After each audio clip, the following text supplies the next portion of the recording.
You asked for it, it's here. We did the research. Some of our subscribers submitted their Easter eggs as well. There's 90 of them, so we're going to jump right into this one. Welcome to another episode of the Popcorn Confessional, and this is Dave from Nerdbox, and I'm accompanied by my wife Jen, also from Nerdbox. And on this episode of the Popcorn Confessional, we are talking about Scream 1996 Easter eggs, 90 of them. So buckle up, Buttercup, fire up your Jiffy Pop, and meet us in the boot.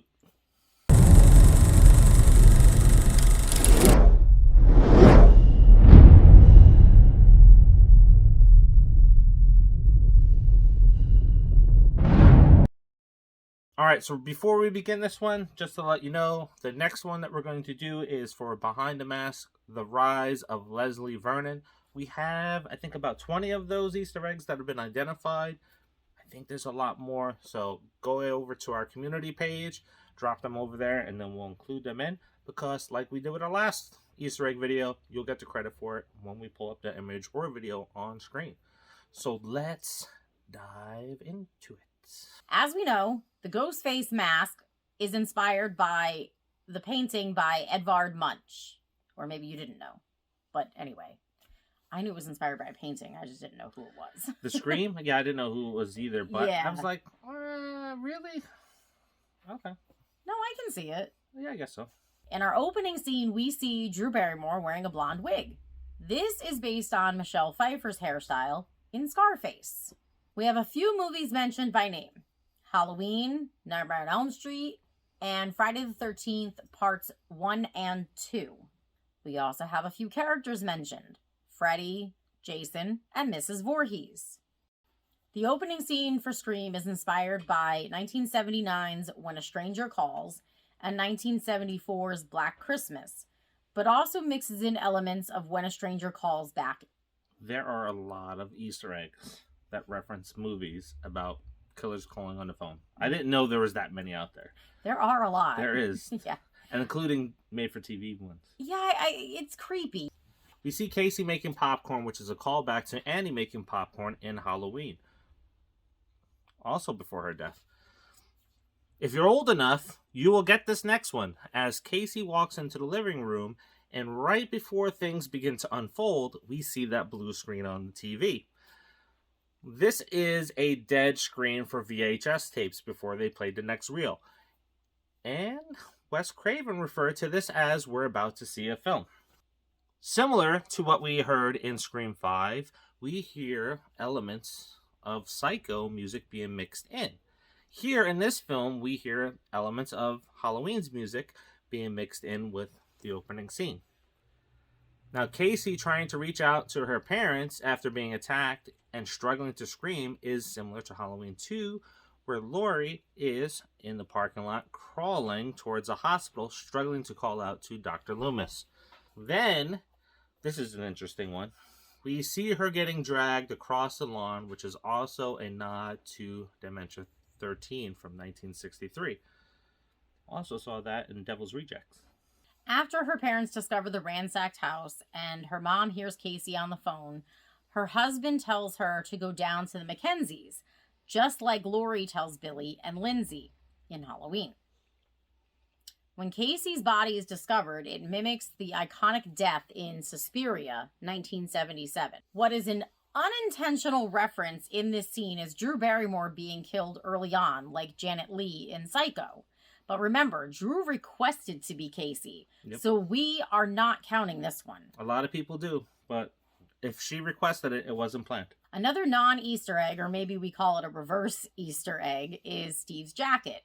It is the same style jacket used in Dawson's Creek, and that is because Kevin Williamson would go on to write for that show after Scream. There's going to be a lot of reverse Easter eggs in this one. So as we mentioned in the comments of the last video, we're going to try to call out as many Scream ties or many Easter eggs that we've seen in future films and where it pops up. In the next scene, we meet Sydney and Billy. Aside from Billy's last name being Loomis, a reference to Dr. Sam Loomis in Halloween and Sam Loomis in Psycho. There are possibly two clues to Billy being the killer here. First, his first name is the same as the killer in Black Christmas. Billy climbing through Sydney's bedroom window is like Glenn climbing through Nancy's window in A Nightmare on Elm Street. Not an Easter egg, but a great little detail. Behind Billy, in the distance, you can see police lights pass by. We found this. I've never seen it called out anywhere else. I think we saw it like 2 years ago. I was so excited. It's like, oh my God, look, blue lights. It's like, I didn't see it. Rewind. You see it now? No. Rewind. See it now? Oh, you see it now. Okay. Great detail there. Yeah. Billy then mentions that he was watching The Exorcist.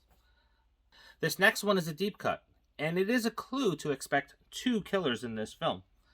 On Sid's wall is a poster for the Indigo Girls album, Swampophilia, which featured the song Power of Two. Now, our second clue for Billy being the killer, we hear Blue Oyster Cult's Don't Fear the Reaper playing during the scene.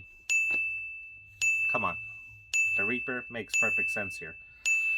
This is also an Easter egg because it played in the original Halloween when Annie and Laurie were driving up towards the hardware store. The next day on campus, the police are conducting interviews. We meet Sheriff Burke, played by Henry Whipp, who, if you didn't know, he played the police officer in Nightmare on Elm Street, Part 1, the original one. Wes Craven had said that they were the same character in the same universe. And then, behind Sheriff Burke, is a list of teachers' names. Those are members of the crew on this film. Later on, we see our leads for the first time, where we see the bag of grapes, a future Easter egg in Part 5. It has also been noted that the way Randy is eating is the same way that Norman Bates does in Psycho. That latter one we are also not counting. See, like this. A lot of people eat like that. So that's why I think it's a specific way that he chews. I think you missed that. I went and watched Norman Bates eat, and I watched Randy eat. Yes, the way he puts it in his mouth and the way he chews is very similar. But come on. I think that's a little bit of a reach. What do you think? In this scene, Basic Instinct is referenced when Tatum calls out that the killer could be female. We then see Randy impersonate Jerry Lewis. Did you really put her liver in the mailbox? Because I heard that they found her liver in the mailbox next to... I walked out of the cameras and they're not allowed to turn it around to the audience, so they were all saying, eh. After Sid is home, Tatum calls and mentions the movie All the Right Moves with Tom Cruise. When Sid says the line, it's like deja vu all over again, it is a quote from Yogi Berra, Yankees catcher from the 1940s into the early 60s. Later, when Ghostface calls and asks, "Are you alone in the house?" it's a reference to that 1978 film. Sid repeats this at the end of the movie when she calls Billy. Now, after Ghostface attacks, and when Sid is trying to escape out the front door and she's fiddling with that lock, that's from When a Stranger Calls. An Easter egg that was cut, but may have remained in the Stab movie, since Tara referenced this in the opening scene of Scream 5, is that Nev lived on Elm. Well, the cutscene is Nev typing into the computer to the police where she says that she lives on 34 Elm Street. After the attack, Tatum pulls up in a red Volkswagen Beetle, which is the car that Jack Torrance drove in The Shining, the novel version. As we remember in the movie, it's a yellow one. Now, Stanley Kubrick, to put the digs into Stephen King because they were not on good terms during that film, he brought the red Volkswagen Beetle in, but it was in a car accident towards the end of that movie. In Tatum's bedroom, there's a poster of MacGyver on the wall. The next morning at the school, we see Linda Blair's cameo. She's playing a reporter, but she's wearing crucifix earrings and a necklace. Exorcist. Then we hear Gail reference Sharon Stone to the cameraman. This is the first of 2 times in this film. We see Tatum wearing the same jersey with the number 10 that Johnny Depp did in the original Elm Street film. And they're both crop tops too. So who wore it better? Exactly. I was just going to say that. Who wore it better? I mean, we know who filled it out better, but who wore it better? At the lockers, Stu references Candyman. The bathroom is another future Easter egg, as it is the same bathroom used for the Stab 3 set in Scream 3. The other girl in the bathroom references the Ricky Lake show, which was very popular in the 90s. I don't miss that show. Neither do I. Don't miss her. So glad she's not on TV anymore. We fast forward ahead to Principal Himbry, where we see several more Easter eggs and another setup for a future one. When Himbry checks the hall, he sees the janitor, played by Wes Craven, dressed in a red and green sweater with a brown fedora. His name is Fred. The future Easter egg is that Brian Cox based his character, Mr. Krieg, off of that character in Trick or Treat for 2007. Even the voice. Yes. In Principal Himbry's closet, we see a leather jacket, a similar one to the one that Fonz wore in Happy Days. And then he goes to fix his hair, just like the Fonz was notorious for it in Happy Days. And then he should have went, hey, but he didn't. He should have. He should have did that in the Ghostface mask. Instead of going, Rrr! He should have, hey. Exactly. When Tatum and Sid arrive at her house, they're talking on the porch. And Tatum tells Sid, Duck other said, you're starting to sound like some Wes Carpenter flick or something. a nod to both Wes Craven and John Carpenter. Okay, now we're at the video store. There is a lot to unpack here. And there's going to be a clue revealing the next killer. Since we already had clues revealing Billy, there are clues that start to show that Stu is the killer. The first Easter egg here is Universal's Frankenstein from 1931 is playing in the store. We see posters hanging for Mother's Boys, Smoke, Clerks, Just Another Girl on the IRT, and a Dead President's standee. Future Easter egg. Mother's Boy is about a mother who leaves her family and then comes back with a sinister plot to get her husband back. A little shades of Scream, too. There's a few movies that are mentioned. Prom Night, The Howling, E.T., and Leatherface from Texas Chainsaw Massacre. Really? So much Jamie Lee Curtis, and we're only halfway through the movie. Well, and Dee Wallace. Yes, that's only 2 mentions of Dee Wallace. Jamie Lee I'm Curtis. just saying, remember this one for later. We see a poster for the band Green Jelly's Serial Killer album. The featured song, The Three Little Pigs. If you have not heard or seen this video, go check it out. It's fun. Go check it out. It's really fun. Mhm. We had such fun things to watch back in the day. Yeah, back when MTV was Music. Later on, we see Dewey, Sid, and Tatum walking where Sidney refers to the curfew turning the town into a scene out of the town that dreaded sundown. This one is a little bit interesting because it doesn't get talked about as much. It just gets overlooked for the song itself. The song Red Right Hand by Nick Cave and the Bad Seeds is playing as the town is vacating their stores. It's a song about divine vengeance, which sums up Billy's motive later on.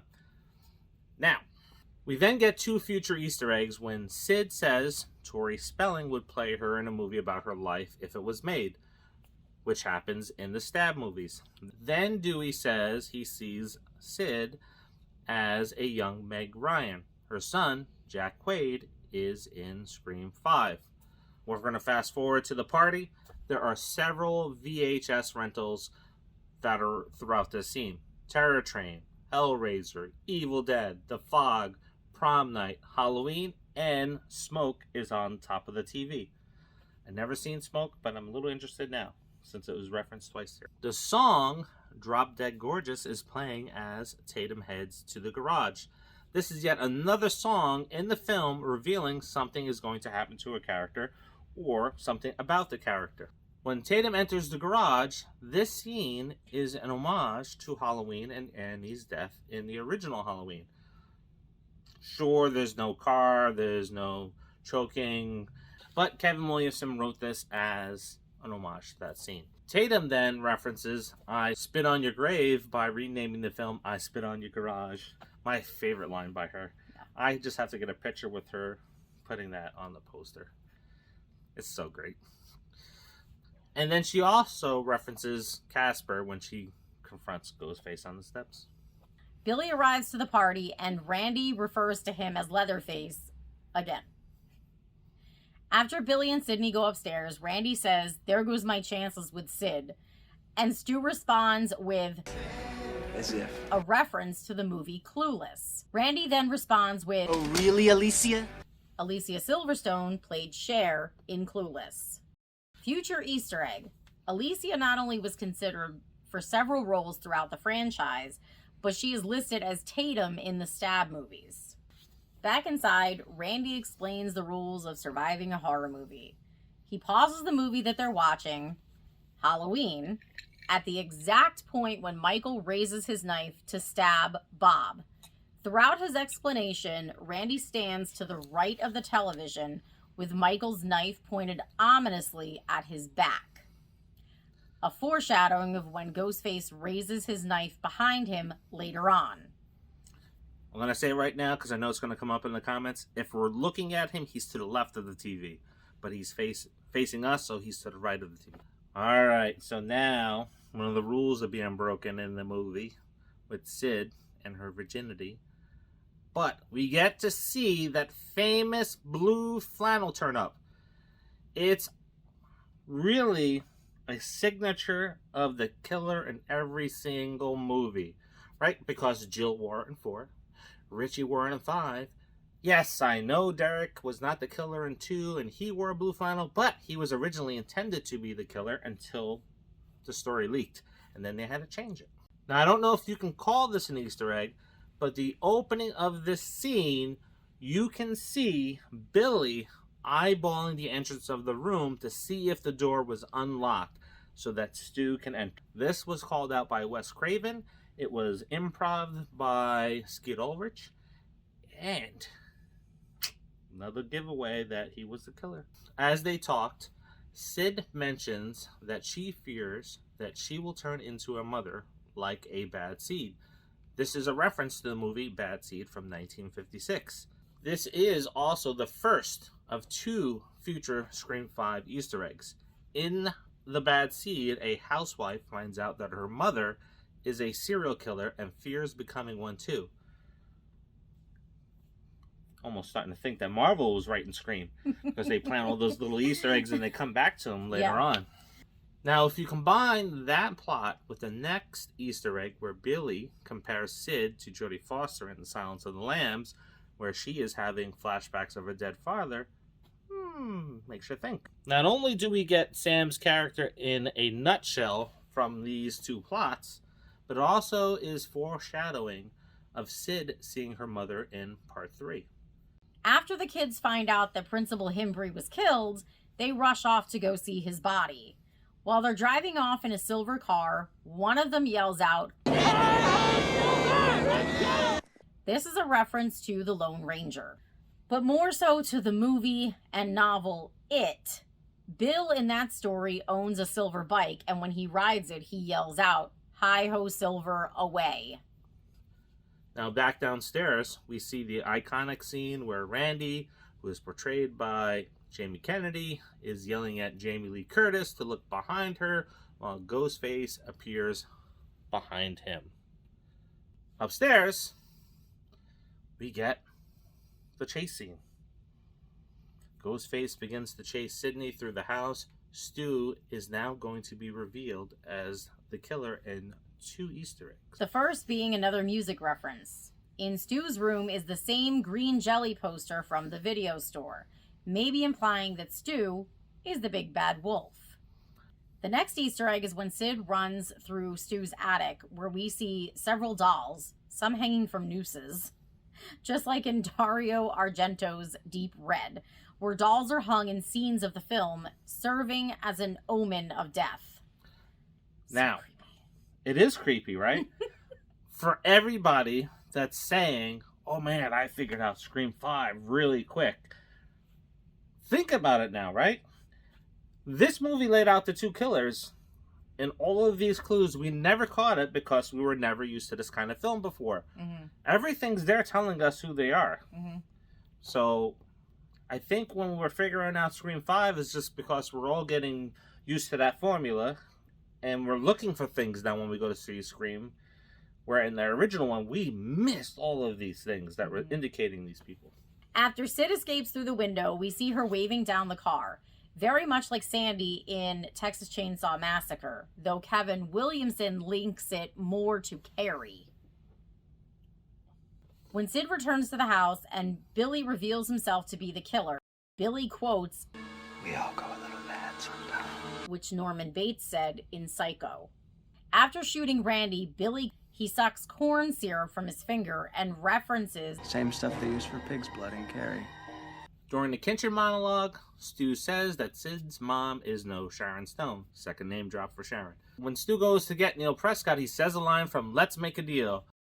What do we have behind door number 3?